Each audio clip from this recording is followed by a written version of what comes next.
दोस्तों हमारे इस चैनल पर स्पेस लवर्स की कोई कमी नहीं है। मैं और आप हम सभी स्पेस के बारे में ज्यादा जानने के लिए क्यूरियस होते हैं। आपकी यही क्यूरियोसिटी हमारे इस चैनल को आप सभी स्पेस लवर्स के साथ दिल से जोड़े रखती है। कुछ दिनों पहले हमने आस्क कौशिक के 3rd एपिसोड की अनाउंसमेंट की थी और आप सभी से हमारे इंस्टाग्राम पेज पर जाकर अपने सवालों को पूछने के लिए कहा था। हर बार की तरह इस बार भी आप लोगों ने अपना दिल खोल कर क्वेश्चंस पूछे और बहुत ही शानदार क्वेश्चंस पूछे। आज की इस वीडियो में मैं इन्हीं में से कुछ सबसे इंटरेस्टिंग और नॉलेजेबल क्वेश्चंस के आंसर देने वाला हूं। तो आज की इस वीडियो को बिल्कुल एंड तक जरूर देखना, क्या पता आपका ही क्वेश्चन फीचर हो गया हो।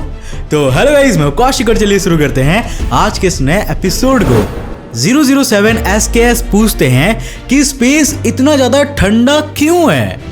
जैसा कि आप जानते हैं कि स्पेस का टेम्परेचर 2.7 केल्विन यानी कि -270.45 डिग्री सेल्सियस होता है, पर ये इतना ठंडा क्यों है इसको समझने के लिए आपको कुछ बेसिक कॉन्सेप्ट्स को याद करना होगा।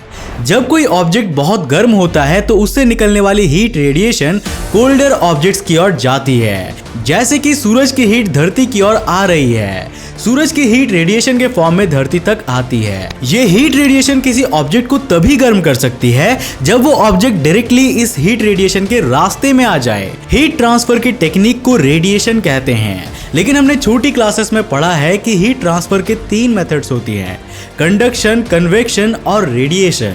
धरती पर जब हीट रेडिएशन कुछ मॉलिक्यूल्स को हीट करती है तो ये मॉलिक्यूल्स कंडक्शन और कन्वेक्शन के जरिए एक्स्ट्रा हीट और एनर्जी को अपने आसपास के मॉलिक्यूल्स को ट्रांसफर कर देते हैं। वो मॉलिक्यूल्स अपने आसपास के मॉलिक्यूल्स को हीट ट्रांसफर करते हैं और इस तरह पूरा एनवायरनमेंट गर्म हो जाता है। लेकिन स्पेस में ऐसा नहीं हो सकता, क्योंकि ऑब्वियसली ये ऑलमोस्ट वैक्यूम ही तो है। अगर कोई मॉलिक्यूल गर्म हो भी जाता है तो वो अपने आसपास के मॉलिक्यूल्स को हीट अप नहीं कर पाता और इसीलिए स्पेस में इतनी ज्यादा ठंडी होती है।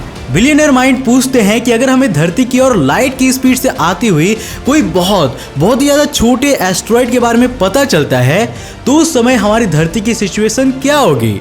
सो बेसिकली आप ये पूछना चाह रहे हैं कि अगर कोई बहुत छोटा ऑब्जेक्ट लाइट की स्पीड से हमारी ओर आता है तो इससे हमें कितना नुकसान हो सकता है। ये टॉपिक मुझे काफी इंटरेस्टिंग लगा और मैं सोच रहा हूँ कि इस पर एक सेपरेट वीडियो लेकर आऊं। अगर आप चाहोगे तो क्या आप चाहते हो मुझे नीचे कमेंट करके बताओ। आयुष श्रीवास्तव 9984 और इन द काओस ये दोनों ही एक जैसा क्वेश्चन पूछते हैं।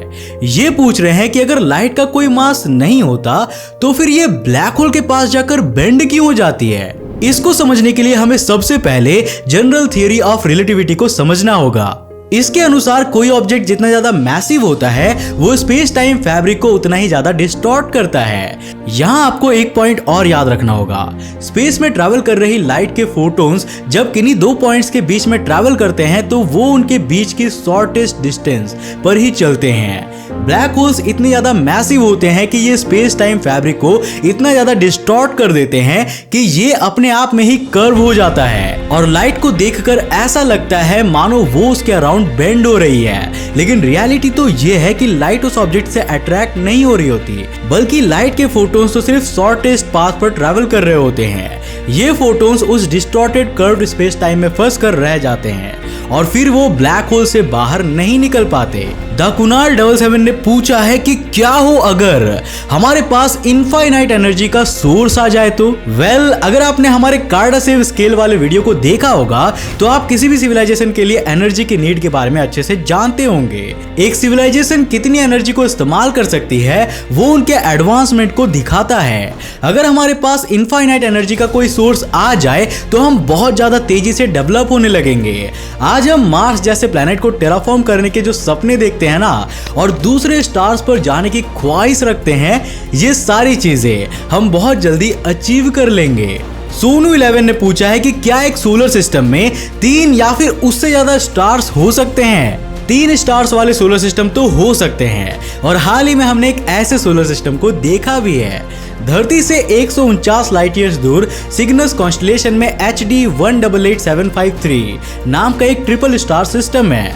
मतलब इसमें टोटल 3 स्टार्स है। वैज्ञानिक कहते हैं कि क्वार्टरनरी सोलर सिस्टम भी हो सकते हैं, लेकिन अभी तक हमने ऐसे किसी सोलर सिस्टम की खोज नहीं की है। अननोन गेमिंग वर्ल्ड का एक बेसिक सा क्वेश्चन है। वो पूछते हैं कि अगर हैलिस कॉमेट हमारे सूरज को रिवॉल्व करता है, उनका मतलब है कि ऑर्बिट करता है, तो क्या ये हमारे सोलर सिस्टम का ही हिस्सा है? तो भाई हाँ, ये हमारे सोलर सिस्टम का ही हिस्सा है। अपने ऑर्बिट के दौरान ये कभी इनर सोलर सिस्टम में होता है तो कभी आउटर सोलर सिस्टम में, लेकिन ये कभी भी हमारे सोलर सिस्टम के बाहर नहीं जाता और इस तरह ये पूरी तरह से हमारे सूरज की फैमिली का ही हिस्सा है। मोहित 6329 कुमार पूछते हैं कि क्या हो अगर हम एक ब्लैक होल की ओर न्यूक्लियर मिसाइल छोड़ दे तो? अरे भाई, वो एक ब्लैक होल है, वो पूरी गैलेक्सी तक को निकल सकता है, उसका एक मिसाइल क्या बिगाड़ पाएगी? एक क्या, अगर आप उसकी ओर 1,00,000 करोड़ मिसाइल्स भी फेंकोगे तो उसका कुछ नहीं होगा। वो सारी मिसाइल्स ब्लैक होल के अंदर समा जाने वाली है और कुछ नहीं। सेकेंडली, आपकी जानकारी के लिए बता दूं कि ज्यादातर मिसाइल्स स्पेस में वर्क ही नहीं कर सकती। 1342.करण ने पूछा है कि हम जो स्पेस की इमेजेस देखते हैं क्या वो रियल होती है? इसका जवाब है नहीं। मोस्टली इमेजेस को क्लियर बनाने के लिए उनकी ब्राइटनेस को बढ़ाया जाता है और कलर्स को और ज्यादा वाइब्रेंट किया जाता है और ऐड भी किया जाता है और कई बार उन्हें बड़ा दिखाने के लिए मैग्नीफाई भी किया जाता है। इसके अलावा आप जो दूर दूर की गैलेक्सीज और प्लैनेट्स की इमेजेस को देखते हो ना, वो सिर्फ साइंटिफिक डेटा के आधार पर तय की गई ग्राफिकल इलस्ट्रेशंस होती है। मतलब आर्टिस्ट उनके साइंटिफिक डेटा के अनुसार उनको ऐसा रूप देते हैं। इंडियन एस्ट्रोफिजिसिस्ट का ये सवाल है कि वो काफी कंफ्यूज्ड हैं क्योंकि बुक्स में ऐसा लिखा है कि एंटी मैटर भी नॉर्मल मैटर ही है, पर नॉर्मल मैटर से तो हमारी धरती भी बनी हुई है ना। वेल, इससे पहले कि मैं और कुछ कहूँ, मैंने नोटिस किया है कि मोस्टली लोग एंटी मैटर और डार्क मैटर को एक ही चीज मानते हैं, जबकि ऐसा नहीं है। एंटी मैटर नॉर्मल मैटर ही होता है, डार्क मैटर या डार्क एनर्जी नहीं।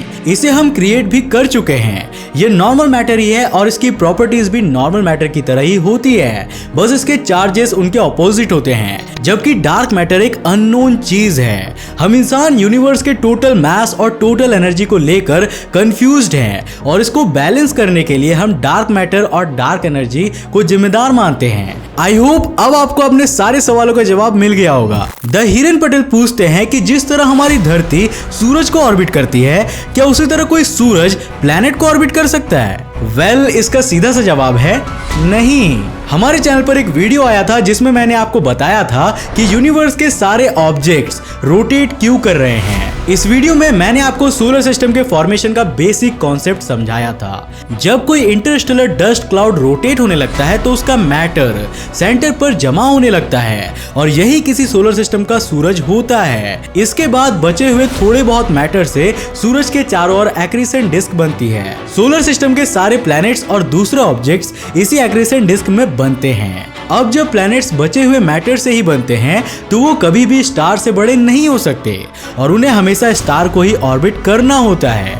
यस शर्मा 6538 का सवाल है कि क्या ज़ॉम्बी स्टार प्लैनेट्स को निगल सकता है? इसका जवाब है हाँ, और वैज्ञानिकों ने कुछ ऐसे इवेंट्स को ऑब्जर्व भी किया है। तुषार 2822 ने यह सवाल किया है कि अगर सुपरनोवा एक्सप्लोजन के दौरान रोग प्लैनेट्स का जन्म होता है तो क्या सुपरनोवा एक्सप्लोजन के दौरान उस सूरज को रिवॉल्व करने वाले प्लैनेट्स डिस्ट्रॉय नहीं हो सकते क्या? वेल, उस स्टार को ऑर्बिट करने वाले प्लैनेट्स डिस्ट्रॉय होंगे या नहीं, ये इस बात पर डिपेंड करता है कि वो स्टार कितनी साइज का है, प्लैनेट्स के स्टार से डिस्टेंस कितना है और सुपरनोवा एक्सप्लोजन की इंटेंसिटी क्या है।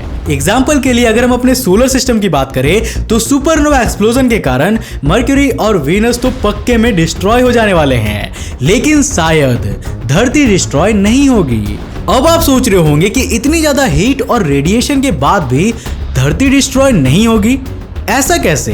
तो भाई यहाँ आपको एक बात याद रखनी चाहिए कि यहाँ पर मैं इंसानों, पेड़ पौधों या फिर दूसरे जीवों के रेडिएशन सहने की शक्ति के बारे में बात नहीं कर रहा, बल्कि मैं बात कर रहा हूँ धरती के बारे में। हो सकता है कि धरती का पूरा एटमॉस्फेयर बर्बाद हो जाए, चाहे धरती का सारा पानी वेपोराइज हो जाए, चाहे धरती पर ऑक्सीजन और ऑक्सीजन पर जिंदा जीवों का नामो निशान मिट जाए, लेकिन पूरी धरती राख में बदल जाए। ऐसा होने के चांसेस तो तभी है जब हमारा सूरज धरती को निगल लेगा, अदरवाइज ऐसा नहीं हो सकता। नीतू RWT 637 पूछती हैं कि जुपिटर सूरज के चारों तरफ नहीं बल्कि जुपिटर के आसपास मौजूद एक बैरी सेंटर को ऑर्बिट करता है, तो क्या ये सच है? आपने जो सुना है वो पूरा सच नहीं है।